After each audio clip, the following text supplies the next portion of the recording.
Dosha, Marigua, Marashima Ishuya Het. So, hello, friends and relatives. My name is Eagle Woman. I am from North Dakota, Mandan, Hidatsa, and Arikara. And it's interesting, I was sitting here listening to Maya tell her story, and I was like, dang, that's so similar. Because of our tribal representation selling out our people. I am happy to announce that the person, Tex Hall, that was our current tribal councilman that did sign those, is not getting back in this next term. So, because I was ready to get arrested if that was going to happen. So, I work with the Indigenous Environmental Network, a small nonprofit. You may have heard of us. As my coworker likes to say, we coined the term environmental justice. And I kind of want to talk about some of the injustices and some of the things that are happening in my community. I'm from an area in North Dakota where they're currently drilling for oil. They're using hydraulic fracturing, but what they're doing is they're digging out the oil, and the gas that's on top is currently a byproduct. So the natural gas that they're touting fracking as a great thing for is actually being flared into the atmosphere because the pipeline infrastructure does not exist, and it's not feasible for the oil companies to pay for that infrastructure. So this picture just shows you how big the Bakken Shale play is. That's what they call it, and I think that's just actually ridiculous.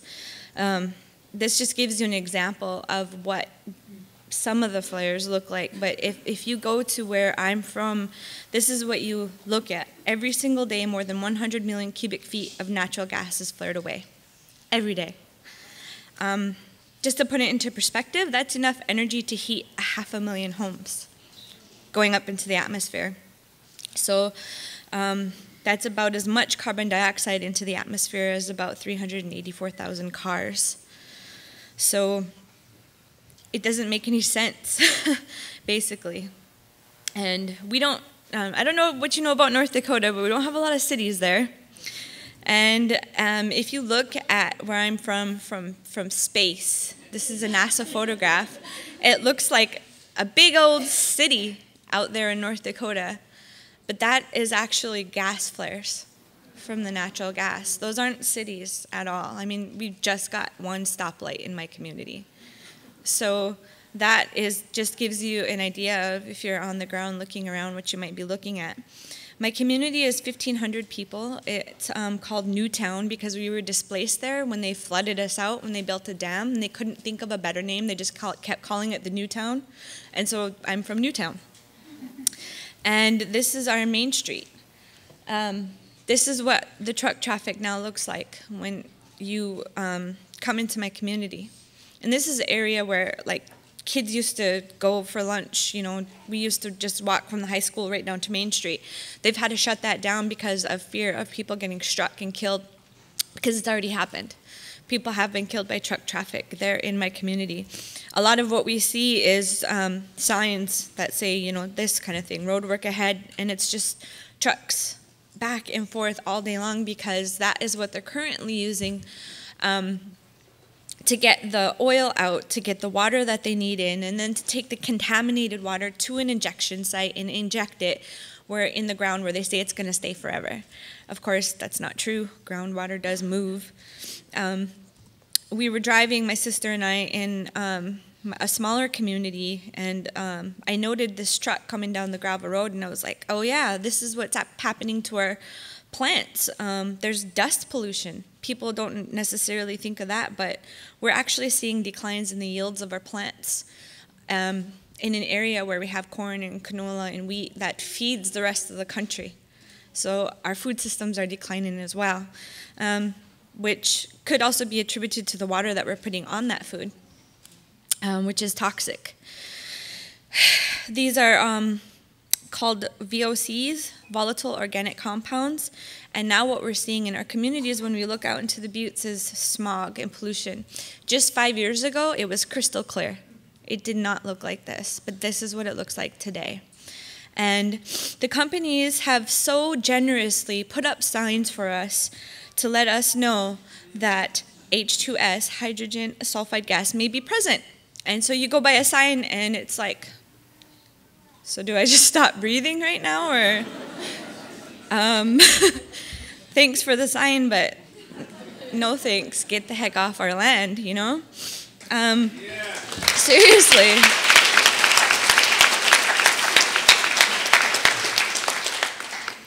This is right by my dad's house in a community called Twin Buttes, because our reservation is about 1 million acres, and it's broken into 5 different communities.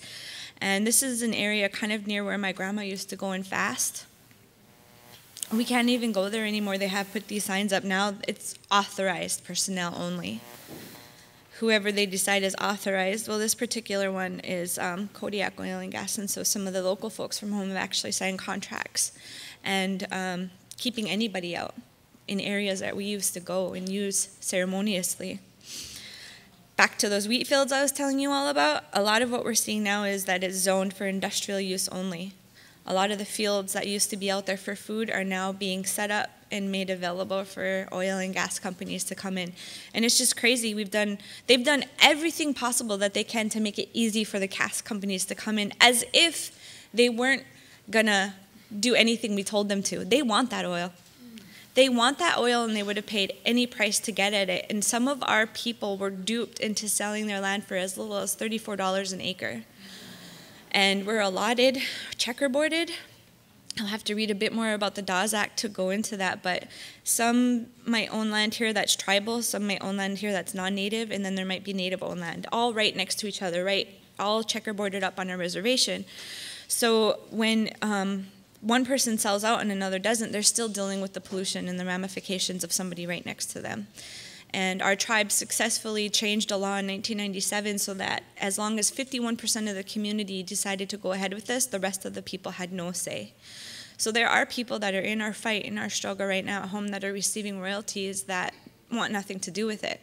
So again, we're using that money and turning it into something positive and trying to use it to get our own 501c3 started and different nonprofits started at home. Which is a really good thing, but what's happening, you can get a sense of what's happening just by reading the headlines. These are actual headlines from different papers in North Dakota that have come out just from our small reservation. Communities that never, ever saw anything like this.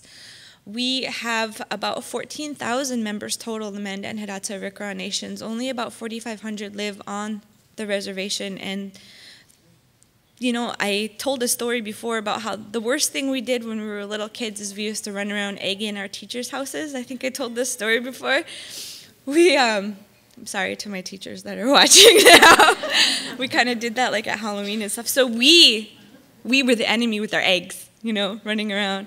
And now the enemy comes and they take our water right out of our areas where people are supposed to be filling their own cisterns. And there's flowback that is in these pipes. These trucks, these fracking trucks come up, this is in Twin Buttes, take the water out, the next person unknowingly comes up and fills up their water, and there's chemicals in there from that truck. Yet they get away with it because there's so many loopholes, not only in North Dakota alone, which is totally a fossil fuel state, but also then you get on the reservation and there's loopholes because our tribal council says, go ahead, go ahead. So when we've tried to reach out to the state and federal governments to help us, they say, you're a sovereign nation.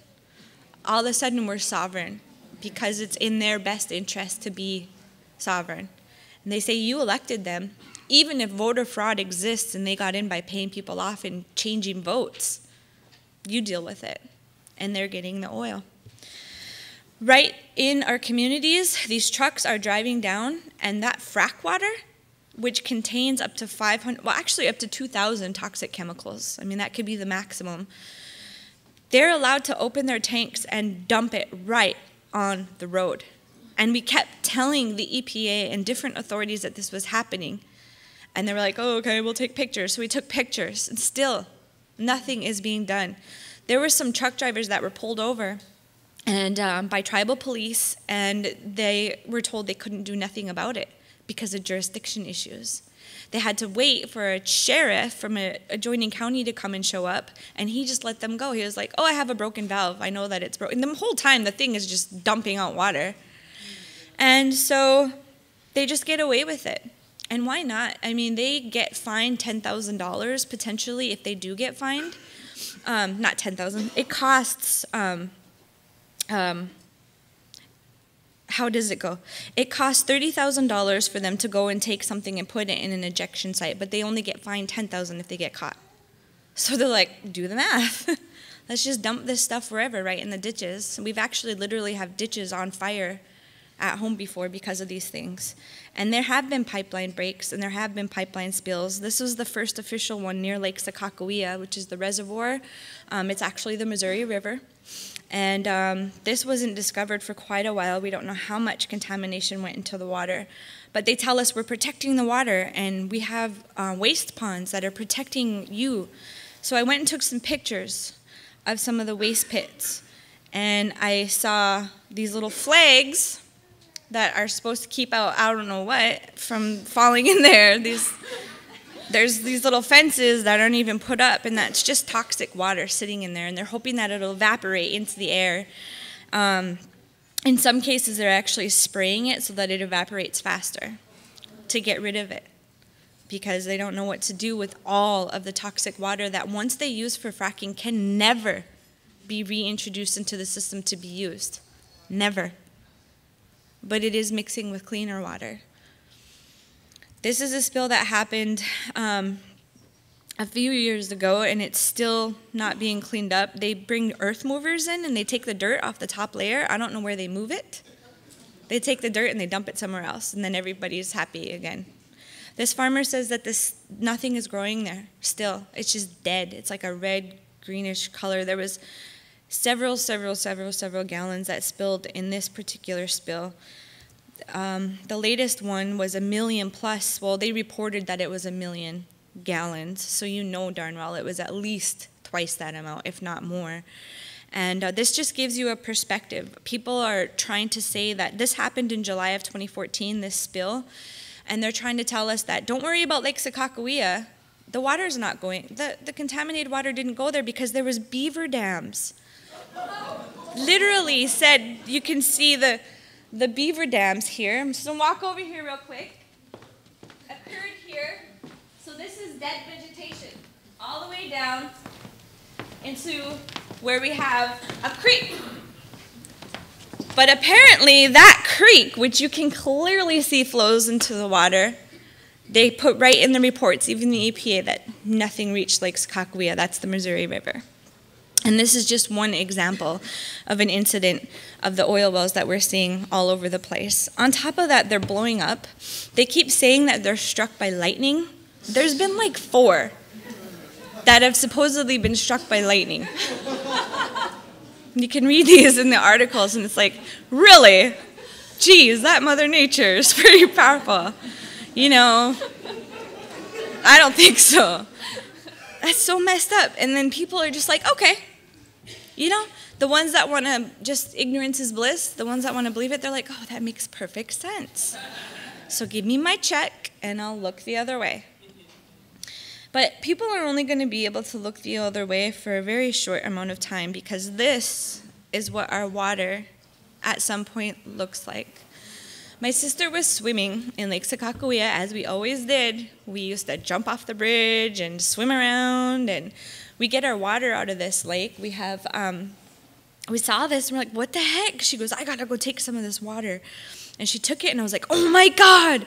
So I took it to the North Dakota State Health Department. And then they said I didn't have enough. I had to have like 2 gallons. So I went back, got some more water, and then we're like, after all this stuff, after we paid a couple $100s out of pocket, they were like, oh, that's just a blue-green algae bloom. And I was like, okay, algae, it's a plant. Sounds kind of cool. I'm going to read about this. Oh, I read about it, and I was like, oh, it's toxic. You're not supposed to swim in it, and it kills fish and different stuff, and you're definitely not supposed to drink it. This was 1 mile downstream from a water intake plant. And now they're happening more and more and more frequently. And still, the current tribal council, because he's still in there, are turning the other cheek. Because they're getting very rich, lining their pockets. We don't know where over $384 million went. It's very, very, very corrupt. It blows my mind how corrupt it is. And everybody that wants to be in the good old boys club and scratch each other's backs is right in there helping each other out. Just to remind you now, up there in the red in the North Dakota part, that's Lake Sakakawea. That's our dam. Incidentally, all of the dams that you see are right on reservations, all the way down. All of our people were back flooded on these reservations, but I show this to show how the Missouri River runs all the way down to the ocean. So just because I'm in North Dakota doesn't mean that I'm the only one dealing with the toxicity. I also like to tell people, it's kind of like if a kid pees in a pool, and you're in the deep end and they're in the shallow end. You're not safe in the deep end. Because eventually when they keep on peeing, you're going to have pee in your end and you're going to come out smelling like it. Same thing with our air, same thing with our water. It's a cumulative thing that's building up and building up and building up, and we're all being impacted. We had another accident that happened near Bear Den in Mandaree. A semi actually wrecked and exploded. This is a common occurrence that we're starting to see in what, for me, used to be God's country. I'm very close to the land, too. It's a beautiful place. The western part of North Dakota is the Badlands, and it's very, very beautiful. And at the same time, not a lot of people live there, so it's very, very, very convenient for the industry because they're like, nobody's there, even though we're there. And we have people that have died. They've been run off the roads. My uncle and my brother were helping my cousin move. And they were driving to South Dakota, actually. They were just going to leave the reservation. But before they could even get off the reservation, a semi-truck barreled around a 90-degree turn, and so they hit the ditch. And this was the truck after they hit the ditch. And luckily, they were okay. They just had to go. They had a couple bumps and scrapes, but they were okay. But they don't care about us. They don't care about the people. This picture shows the cemetery where we were burying my grandma, and just over the hill are all of the Frack chemical containers. All of the blue ones, you start to get the colors down.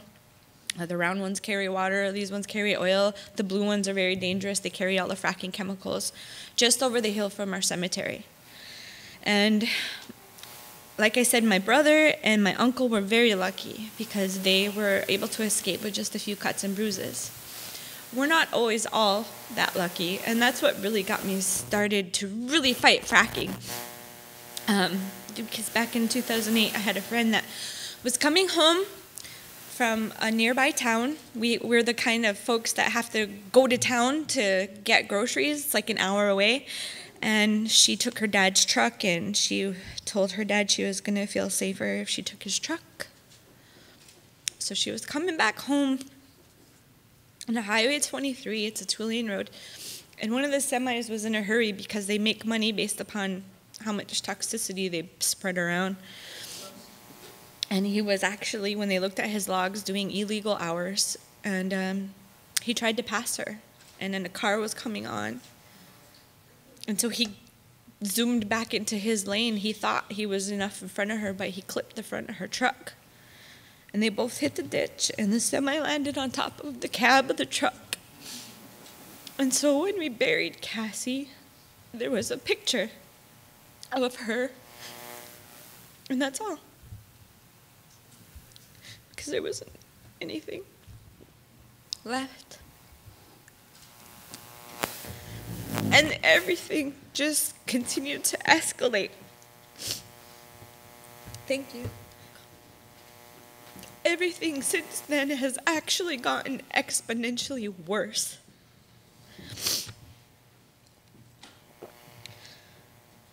And it blows my mind why companies can get away with these things. We're dealing with these radioactive frack socks that are off the charts on the Geiger counters. And again, they're supposed to pay to put these in specially located facilities, specially located dump grounds, even though those aren't safe either. So they don't in the reservation, they just dump them in the ditches. These were actually found by children. Yeah, some of them were playing with them because they were like, hey, we're catching bugs with our new nets. Radioactive frack socks. We're also dealing with man camps on a level that is unprecedented. We have thousands and thousands of people coming into the state of North Dakota, and North Dakota loves to talk about all these new jobs that the industry is creating, not going to our people, going to the flocks and floods of peoples from other countries. There's tons of people that, when I went home, I was like, what is going on here? I was at the casino, and like half the people didn't speak English, the workers, because our own workers were out on the oil rigs, I guess. I don't know. I don't know what's going on, but there are people coming in, and there are women being raped. There are babies being raped. Kids being found running away from a man camp. People being sold into sex slavery rings that are happening, drugs and alcohol. And how do these people that come into our communities and take these jobs repay us? In addition to raping and pillaging and killing, they leave kinds of derogatory remarks like this. You're welcome for all the things us white men paid you for, you dirty. You can read the rest. It's really hard to do this work when so many people are against you, because people in the community are like, hey, we're getting the money. And the tribal council's like, shh. And of course the state and federal government's like, we're staying out of it. But we do. We get together in our communities and we organize and we take back the power, because nobody's going to do it for us.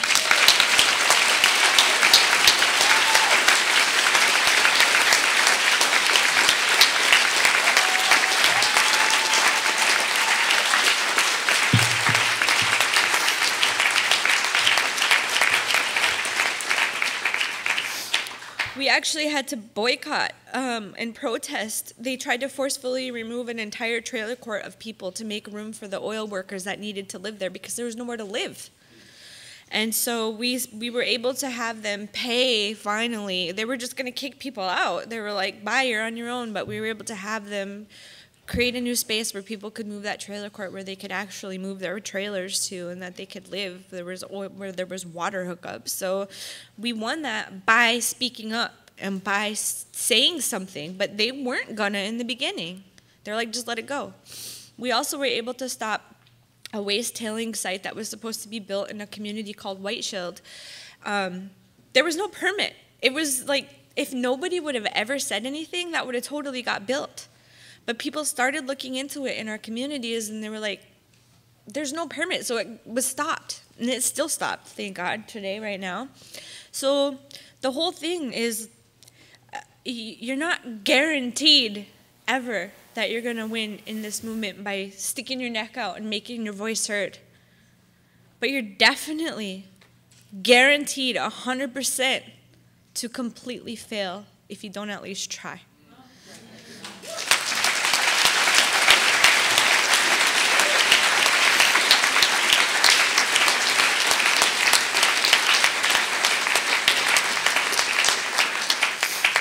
And like the ladies have been saying, it's about the future.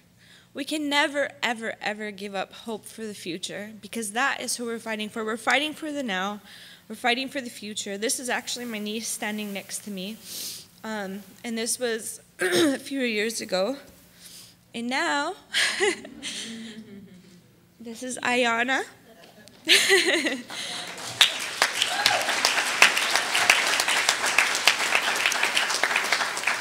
I'm totally going to give her the choice.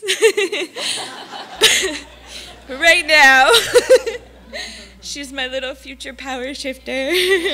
This was when she was a couple months old. She's now 14 months old. She's back there somewhere. I don't know if she was waving at me earlier. She was blowing kisses and stuff. So I just want to end on a happy note and say that there are really good things still worth fighting for out there. There's a lot worth fighting for.